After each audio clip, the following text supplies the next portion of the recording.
Hi hello ನಮಸ್ಕಾರ ಸ್ನೇಹಿತರೆ, ಆರೋಗ್ಯದ ಅಡಿಗೆ ಮನೆಗೆ ಸ್ವಾಗತ. ನಾನು ಶೋಭಾ. ಇವತ್ತಿನ ಒಂದು ಸಿಂಪಲ್ ಆಗಿ ಒಂದು ಬ್ರೇಕ್ಫಾಸ್ಟ್ ಮಾಡಿ ತೋರಿಸ್ತಾ ಇದ್ದೀನಿ. ವಾಂಗಿಬಾತ್ ಮಾಡ್ತಾ ಇದ್ದೀನಿ ಸ್ನೇಹಿತರೆ. ತುಂಬಾ ಕ್ವಿಕ್ಕಾಗಿ ಮಾಡ್ಕೊಳ್ಬೋದು, ಅಷ್ಟೇ ಟೇಸ್ಟಿಯಾಗಿ ಕೂಡ ಇರುತ್ತೆ. ತುಂಬ ಕಡಿಮೆ ಸಮಯದಲ್ಲಿ ಇದನ್ನು ನೀವು ಮಾರ್ನಿಂಗ್ ಬ್ರೇಕ್ಫಾಸ್ಟಿಗೆ ಒಂದು 5ರಿಂದ 6 ನಿಮಿಷದಲ್ಲಿ ನೀವು ರೆಡಿ ಮಾಡ್ಕೊಳ್ಬೋದು. ಹಾಗೆ ನನ್ನ ಚಾನಲ್ ನಿಮ್ಗೆ ಇಷ್ಟ ಆದಲ್ಲಿ ಸಬ್ಸ್ಕ್ರೈಬ್ ಮಾಡ್ಕೊಂಡು ನೋಡಿ. ಬನ್ನಿ ಇವಾಗ ವಿಡಿಯೋನ ಸ್ಟಾರ್ಟ್ ಮಾಡ್ತಾ ಇದ್ದೀನಿ. ಮೊದಲನೇದಾಗಿ ನೋಡಿ, ನಾನಿಲ್ಲಿ ಸ್ವಲ್ಪ ಮೀಡಿಯಮ್ಗಿಂತ ಸ್ವಲ್ಪ ದೊಡ್ಡ ಗಾತ್ರ ನಾನಿಲ್ಲಿ ಈರುಳ್ಳಿ ತೊಗೊಂಡಿದ್ದೀನಿ. ಹಾಗೆಯೇ ಇಲ್ಲಿ ನಾನು ಜಾಮೂನ್ ಟೊಮೊಟೊ ಕೂಡ ನಾನು ಒಂದನ್ನ ಇಲ್ಲಿ ಬಳಸಿದ್ದೀನಿ. ಹಾಗೆಯೇ ಸ್ವಲ್ಪ ಕೊತ್ತಂಬರಿ ಸೊಪ್ಪು, ಸ್ವಲ್ಪ ಕರಿಬೇವಿನ ಸೊಪ್ಪು, ಹಾಗೆಯೇ ಸ್ವಲ್ಪ ನಾನು ಹುಣಸೆ ಹಣ್ಣನ್ನು ನಾನು ತೊಳೆದು ನೆನೆಸಿ ಇಟ್ಕೊಂಡಿದ್ದೀನಿ. ಹಾಗೆ ವಾಂಗಿಬಾತ್ ಮಾಡೋದಕ್ಕೆ ಬದನೆಕಾಯಿ ಬೇಕೇ ಬೇಕು. ಹಾಗಾಗಿ ನಾನಿಲ್ಲಿ ಎಳೆ ಬದನೆಕಾಯಿನ ಇಲ್ಲಿ ಬಳಸ್ತಾ ಇದ್ದೀನಿ. ನಾನಿಲ್ಲಿ ಸುಮಾರು ಒಂದು 3 ಜನಕ್ಕೆ ಆಗುವಂತಹ ಒಂದು ಪ್ರಮಾಣದಲ್ಲಿ ತೋರಿಸ್ತಾ ಇದ್ದೀನಿ ಸ್ನೇಹಿತರೆ. ನಾನಿಲ್ಲಿ ಸುಮಾರು ಒಂದು 3ರಿಂದ 4 ಅಷ್ಟೇ ಬದನೆಕಾಯಿನ ಇಲ್ಲಿ ಬಳಸ್ತಾ ಇರೋದು. ಇದನ್ನು ಚಿಕ್ಕದಾಗಿ ನಾನು ಕಟ್ ಮಾಡಿ ನೀರಲ್ಲಿ ನೆನೆಸಿ ಇಟ್ಕೊಂಡಿದ್ದೀನಿ. ಹಾಗೆಯೇ ಮಾಡೋದಕ್ಕೆ ನಾನಿಲ್ಲಿ ತೆಂಗಿನ ಎಣ್ಣೆ ಬಳಸ್ತಾ ಇದ್ದೀನಿ. ಹಾಗೆಯೇ ಸ್ವಲ್ಪ ಖಾರದ ಪುಡಿ ತೊಗೊಂಡಿದ್ದೀನಿ. ಹಾಗೆ ಸಾಸಿವೆ ಒಗ್ಗರಣೆಗೆ, ರುಚಿಗೆ ತಕ್ಕಷ್ಟು ಉಪ್ಪು. ನಂತರ ಮುಖ್ಯವಾಗಿ ಬೇಕಾಗಿರುವಂತಹ ಪದಾರ್ಥ MTR ವಾಂಗಿಬಾತ್ ಮಸಾಲ ಪೌಡರ್ನ ಇಲ್ಲಿ 10 ರೂಪಾಯಿ ಪ್ಯಾಕೆಟನ್ನು ಇಲ್ಲಿ ಬಳಸ್ತಾ ಇದ್ದೀನಿ. ಒಂದು 3ರಿಂದ 4 ಜನಕ್ಕೆ ಸಾಕಾಗುತ್ತೆ ಈ ಒಂದು ಪ್ಯಾಕೆಟು. ಬನ್ನಿ ಇವಾಗ ವಿಡಿಯೋನ ಸ್ಟಾರ್ಟ್ ಮಾಡ್ತಾ ಇದ್ದೀನಿ. ಸ್ನೇಹಿತರೆ, ಮಣ್ಣಿನ ಪಾತ್ರೆಗೆ ನಾನಿಲ್ಲಿ ಸುಮಾರು ಒಂದು 4 ಟೇಬಲ್ ಸ್ಪೂನು ನಾನಿವಾಗ ಎಣ್ಣೆನ ಹಾಕ್ಕೊಳ್ತಾ ಇದ್ದೀನಿ. ನಾನಿಲ್ಲಿ ತೆಂಗಿನ ಎಣ್ಣೆನೇ ಪ್ರತಿಯೊಂದು ಅಡುಗೆಗಳಲ್ಲಿ ಬಳಸೋದು. ಹಾಗೆ ಆರೋಗ್ಯ ದೃಷ್ಟಿಯಿಂದ ತುಂಬಾ ಒಳ್ಳೆಯದು, ರುಚಿ ಕೂಡ ತುಂಬಾ ಚೆನ್ನಾಗಿರುತ್ತೆ. ಇವಾಗ ಎಣ್ಣೆ ಬಿಸಿ ಆದ ಬಳಿಕ ಸ್ವಲ್ಪ ಸಾಸಿವೆ ಹಾಕಿದ್ದೀನಿ. ಸಾಸಿವೆ ಸ್ವಲ್ಪ ಸಿಡಿಬೇಕು, ಇಲ್ಲಾಂದರೆ ಕಹಿ ಥರ ಅನಿಸ್ಬಿಡುತ್ತೆ. ತಿನ್ನಬೇಕಾದ್ರೆ ಸಾಸಿವೆ ಬಾಯಿಗೆ ಸಿಕ್ಕಿದಾಗ ಸ್ವಲ್ಪ ಕಹಿ ಅನಿಸುತ್ತೆ, ಹಾಗಾಗಿ ಅದು ಸಿಡಿಲಿ. ನಂತರ ನೋಡಿ, ನಾನಿವಾಗ ಈರುಳ್ಳಿನ ಇಲ್ಲಿ ಬಳಸ್ತಾ ಇದ್ದೀನಿ. ನಂತರ ಕರಿಬೇವಿನ ಎಲೆಗಳು ಕೂಡ ಇಲ್ಲಿ ಹಾಕ್ಕೊಂಡು ಇದನ್ನು ಜೊತೆಗೇನೆ ನಾನು ಇದನ್ನು ಬಾಡಿಸ್ಕೊಳ್ತೀನಿ. ಸ್ನೇಹಿತರೆ, ನಿಮ್ಗೇನಾದರೂ ಅಂದರೆ ಕಡಲೆಕಾಯಿ ಬೀಜ, ಕಡಲೆಬೇಳೆ, ಉದ್ದಿನಬೇಳೆ ಇದೆಲ್ಲ ಇಷ್ಟ ಇದೆ ಅಂತ ಅಂದರೆ ನೀವು ಬೇಕಾದ್ರೆ ಅದನ್ನು ಕೂಡ ಇಲ್ಲಿ ಸೇರಿಸಿ ನೀವು ಮಾಡ್ಕೊಳ್ಬೋದು. ನಾನು ಆಲ್ರೆಡಿ ಹೇಳಿರೋ ಪ್ರಕಾರ ತುಂಬ ಸಿಂಪಲ್ ಆಗಿ ನಾನು ತೋರಿಸ್ತಾ ಇರೋದು. ನಂತರ ನೋಡಿ, ಇವಾಗ ಈರುಳ್ಳಿ ಫ್ರೈ ಆಗಿದೆ. ಇದಕ್ಕೆ ಇವಾಗ ಚಿಕ್ಕದಾಗಿ ಹೆಚ್ಚಿಟ್ಕೊಂಡಿರುವಂತಹ ಟೊಮೊಟೊ ಕೂಡ ಇವಾಗ ಸೇರಿಸ್ಕೊಂಡು ಬಾಡಿಸ್ಕೊಳ್ತಾ ಇದ್ದೀನಿ. ಸ್ನೇಹಿತರೆ, ನೀವು ರೈಸ್ನ ಬಿಸಿಯಾಗಿ ಮಾಡಿ ಕೂಡ ಮಾಡ್ಕೊಳ್ಬೋದು, ಅಥವಾ ರೈಸು ರಾತ್ರಿದು ಉಳಿದಿದೆ ಅಂತ ಅಂದಾಗ ನೀವು ತಕ್ಷಣಕ್ಕೆ ನೀವು ಮಾಡ್ಕೊಳ್ಳೋ ಅಂತಹ ಒಂದು ಬ್ರೇಕ್ಫಾಸ್ಟ್ ಅಂತಲೇ ಹೇಳ್ಬೋದು. ಇವಾಗ ಟೊಮೊಟೊ ಕೂಡ ನೋಡಿ ಸ್ವಲ್ಪ ಸಾಫ್ಟಾಗಿ ಆಗಿದೆ. ನನಗೆ ಕಡಲೆಕಾಯಿ ಬೀಜ, ಕಡಲೆಬೇಳೆ ಅದಷ್ಟು ಇಷ್ಟ ಆಗಲ್ಲ, ಹಾಗಾಗಿ ನಾನು ಇಲ್ಲಿ ಬಳಸಿಲ್ಲ. ಇವಾಗ ನೋಡಿ, ಟೊಮೊಟೊ ಕೂಡ ಸ್ವಲ್ಪ ಸಾಫ್ಟಾಗಿ ಆಗಿದೆ. ಈಗ ನಾನು ಬದನೆಕಾಯಿನ ಇಲ್ಲಿ ಸೇರಿಸ್ಕೊಳ್ತಾ ಇದ್ದೀನಿ. ಆದಷ್ಟು ಎಳೆ ಬದನೆಕಾಯಿನೇ ತಗೊಳ್ಳಿ, ಆವಾಗ ತುಂಬಾ ರುಚಿಯಾಗಿರುತ್ತೆ. ಹಾಗೆ ನೀವಿಲ್ಲಿ ಇನ್ನೂ ಸ್ವಲ್ಪ ಜಾಸ್ತಿ ಕೂಡ ಇಲ್ಲಿ ಬದನೆಕಾಯಿ ಇಷ್ಟ ಅಂದರೆ ಬಳಸ್ಕೊಳ್ಬೋದು. ಇದನ್ನು ಒಂದು 2 ನಿಮಿಷ ಆದರೂ ನಾವು ಈರುಳ್ಳಿ ಟೊಮೊಟೊ ಜೊತೆಯಲ್ಲಿ ಚೆನ್ನಾಗಿ ನಾವು ಎಣ್ಣೆಯಲ್ಲಿ ಫ್ರೈ ಮಾಡಬೇಕು. ಸ್ವಲ್ಪ ಹಸಿ ಸ್ಮೆಲ್ ಹೋಗಬೇಕಿದು. ಈ ಟೈಮಲ್ಲಿ ನೀವು ಫ್ಲೇಮ್ನ ಸ್ವಲ್ಪ ಜಾಸ್ತಿನೇ ಇಟ್ಕೊಳ್ಳಿ. ಸ್ನೇಹಿತರೆ, ಒಂದು 2 ನಿಮಿಷ ನಾನು ಇದನ್ನು ಫ್ರೈ ಮಾಡ್ಕೊಂಡಿದ್ದೀನಿ. ಇದಕ್ಕೆ ಇವಾಗ ರುಚಿಗೆ ತಕ್ಕಷ್ಟು ಉಪ್ಪನ್ನ ಇವಾಗ ಹಾಕ್ಕೊಳ್ತಾ ಇದ್ದೀನಿ. ನಂತರ ಖಾರದ ಪುಡಿ ಇಲ್ಲಿ ಬಳಸ್ತಾ ಇದ್ದೀನಿ. ನೀವು ಬೇಕಾದರೆ ಖಾರದ ಪುಡಿ ಇಷ್ಟ ಇಲ್ಲ ಅಂದರೆ ನೀವು ಫಸ್ಟೇನೆ ನೀವು ಈರುಳ್ಳಿ ಹಾಕ್ತಿರಲ್ವ, ಆವಾಗ ನೀವು ಹಸಿಮೆಣಸಿನ್ಕಾಯಿ ಕೂಡ ನೀವು ಇಲ್ಲಿ ಬಳಸ್ಕೊಳ್ಬೋದು. ನಾನಿಲ್ಲಿ ಹಸಿಮೆಣಸಿನ್ಕಾಯಿ ಬಳಸಿಲ್ಲ. ಹಾಗೆ ನೀವು ಬೇಕಾದರೆ ಒಣ ಮೆಣಸಿನ್ಕಾಯಿ ಇದ್ದರೆ ಅದು ಕೂಡ ಇಲ್ಲಿ ಬಳಸ್ಕೊಳ್ಬೋದು. ಈಗ ನಾನು ಖಾರಕ್ಕೆ ಸ್ವಲ್ಪ ಖಾರದ ಪುಡಿ ಹಾಕಿದ್ದೀನಿ. ನಂತರ ಇವಾಗ MTR ನಾನಿಲ್ಲಿ ಪ್ಯಾಕೆಟ್ ತೊಗೊಂಡಿದ್ದೀನಲ್ಲ ವಾಂಗಿಬಾತ್ ಪೌಡರು, ಅದನ್ನು ಕೂಡ ಇವಾಗ ಸೇರಿಸಿ ಇದನ್ನು ಫ್ರೈ ಮಾಡ್ಕೊಳ್ತಾ ಇದ್ದೀನಿ.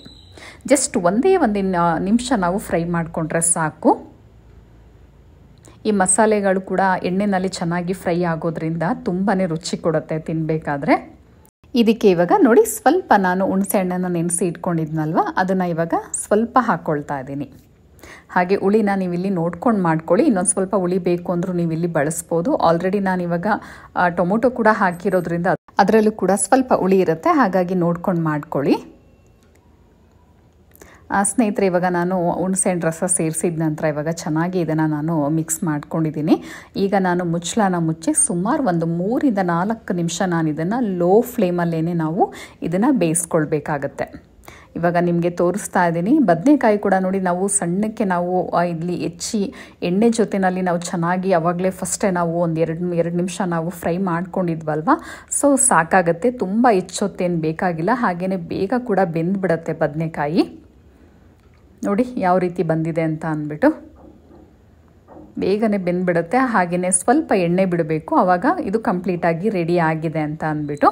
ಇವಾಗ ಇದು ರೆಡಿ ಆಗಿದೆ ಸ್ನೇಹಿತರೆ. ನಾನು ಹಾಗೆಯೇ ಇವಾಗ ಸ್ಟವ್ನ ಆಫ್ ಮಾಡ್ಕೊಂಡಿದ್ದೀನಿ, ನೋಡ್ತಾ ಇರ್ಬೋದು ನೀವು. ಮಣ್ಣಿನ ಪಾತ್ರೆ ಸ್ವಲ್ಪ ಬೇಗನೆ ಅದು ತಣ್ಣಗಾಗಲ್ಲ, ಬಿಸಿನೇ ಇರುತ್ತೆ. ಇದಕ್ಕೆ ನಾನಿವಾಗ ಆಲ್ರೆಡಿ ರೈಸ್ನ ಮಾಡ್ಕೊಂಡಿದ್ದೀನಿ. ರೈಸ್ ಕೂಡ ಬಿಸಿ ಇದೆ. ಹಾಗೆಯೇ ರೈಸು ಸ್ವಲ್ಪ ಉದುರುದ್ರವಾಗಿ ಮಾಡ್ಕೊಳ್ಳಿ, ತುಂಬಾ ಚೆನ್ನಾಗಿರುತ್ತೆ ತಿನ್ನಬೇಕಾದ್ರೆ ವಾಂಗಿಬಾತು.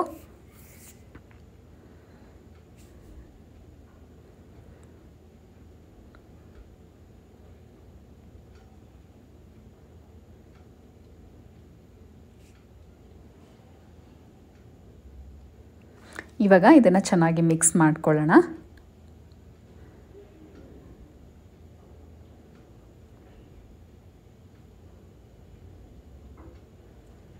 ಮಿಕ್ಸ್ ಮಾಡಬೇಕಾದ್ರೆ ಈ ಥರ ಸೌಟ್ಗಳಿದ್ರೆ ನೀವು ಬಳಸಿ. ಆವಾಗ ಮಸಾಲೆ ಬದನೆಕಾಯಿ ಎಲ್ಲ ಕೂಡ ಪ್ರತಿಯೊಂದು ಹಗಳಿಗೂ ಕೂಡ ಚೆನ್ನಾಗಿ ಮಸಾಲೆ ಚೆನ್ನಾಗಿ ಹೊಂದ್ಕೊಳ್ಳುತ್ತೆ ಅನ್ನೋ ಕಾರಣಕ್ಕೆ ಈ ಥರ ಒಂದು ಸೌಟಲ್ಲಿ ನಾನು ಮಿಕ್ಸ್ ಮಾಡ್ಕೊಳ್ತಾ ಇದ್ದೀನಿ. ತುಂಬ ಅಂದರೆ ತುಂಬ ಕಡಿಮೆ ಸಮಯದಲ್ಲಿ ನಾವು ಇದನ್ನು ರೆಡಿ ಮಾಡ್ಕೊಳ್ಬೋದು ಸ್ನೇಹಿತರೆ. ನೀವು ಕೂಡ ನೋಡ್ತಾ ಇದ್ದೀರಾ ವಿಡಿಯೋನ, ಖಂಡಿತ ಟ್ರೈ ಮಾಡಿ, ತುಂಬಾ ಚೆನ್ನಾಗಿರುತ್ತೆ ಇದು ವಾಂಗಿಬಾತು. ಇವಾಗ ನೋಡಿ ಮಿಕ್ಸ್ ಮಾಡಿದ ನಂತರ ಕೊನೆಯದಾಗಿ ಸ್ವಲ್ಪ ಕೊತ್ತಂಬರಿ ಸೊಪ್ಪನ್ನು ಹಾಕ್ಕೊಳ್ತಾ ಇದ್ದೀನಿ.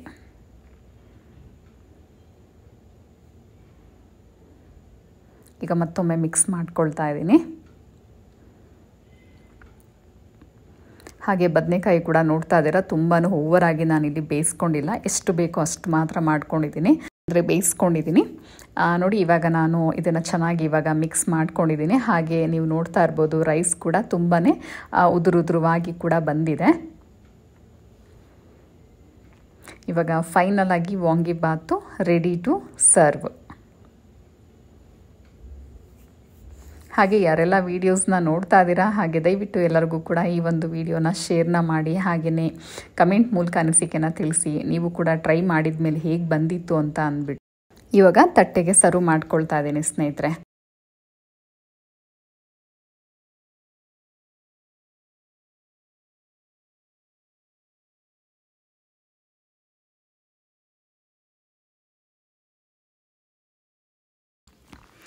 ನೋಡಿದ್ರಲ್ವ ಎಷ್ಟು ಈಸಿಯಾಗಿ ಇದನ್ನು ಕ್ವಿಕ್ಕಾಗಿ ಮಾಡ್ಕೊಳ್ಬೋದು ಅಂತ. ಹಾಗೆ ಈ ಒಂದು ವಿಡಿಯೋ ನಿಮಗೆ ಇಷ್ಟ ಆದಲ್ಲಿ ಲೈಕ್, ಕಮೆಂಟು, ಶೇರ್ನ ಮಾಡಿ. ಇಲ್ಲಿ ತನಕ ವಿಡಿಯೋನ ನೋಡ್ತಾ ಇರೋವಂತಹ ಎಲ್ಲರಿಗೂ ಕೂಡ ಧನ್ಯವಾದ ಸ್ನೇಹಿತರೆ. ಹಾಗೆ ಇನ್ನಷ್ಟು ಅಡುಗೆಗಳಿಗಾಗಿ ಆರೋಗ್ಯದ ಅಡುಗೆ ಚಾನಲ್ನ ನೋಡ್ತಾ ಇರಿ.